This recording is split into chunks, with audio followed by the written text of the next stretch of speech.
simulation lab is located in room 102 of Elof Hall. You'll notice the bulletin board posted outside of the door. On the simulation bulletin board, you will find posted the practice lab and sim rules and policies, Lincoln University SimLab confidentiality sheet, a sheet for sign up for competency, and a calendar of upcoming simulation events. Upon entering the simulation lab, all students must perform hand hygiene. No ink or betadine are allowed on or near the mannequin, as this will stain the skin. Also, students need to be aware of the Bill of Rights. Now we will scan the room to show all the supplies needed for the scenario. These supplies will be made available at the nurse's station or within the labeled cabinets. The crash cart, which is the red cart there, has all the supplies needed for a life-threatening event.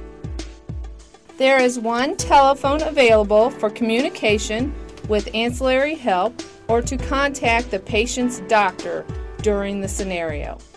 The phone number is printed on the telephone. Next, we are going to show you the bedside equipment that's available. The suction regulator, an oxygen delivery device, the patient's call bell to reach the nurse, an instrument to measure pulse oximetry, and the bedside monitor, which can display a lot of important readings on the patient's well-being, such as the heart rate with the EKG rhythm, the patient's oxygen saturation, the blood pressure, respiratory rate, and peripheral temperature. Each reading may be activated by placing your finger on the word touch.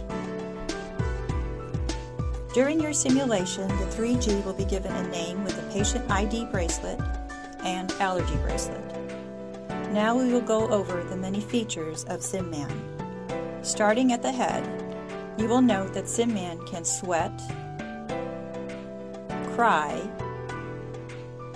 drool, and have nasal drainage. Pupils can dilate and constrict and react to light. He has removable teeth and can show hypoxia with a blue light in his mouth.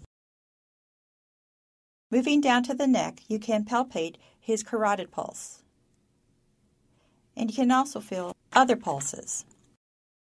The brachial on the left arm, but all other pulses are bilateral. Radial, femoral, popliteal, posterior tibial, and dorsalis pedis. Observe now the rise and fall of the chest. With a stethoscope, you may auscultate the patient's lung sounds. The lung sounds are audible both anteriorly and posteriorly. The heart sounds and bowel sounds are also audible. On his left arm is where the blood pressure is measured. The right arm has intravenous access for infusion and IV push medication. Note the RFID tags that are used with this device.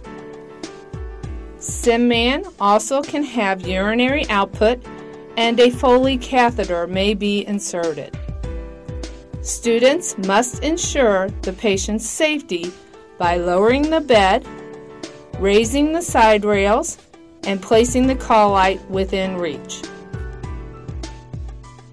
This is the control room where the progression of the scenario takes place. Audiovisual recording is done for the debriefing and learning purposes.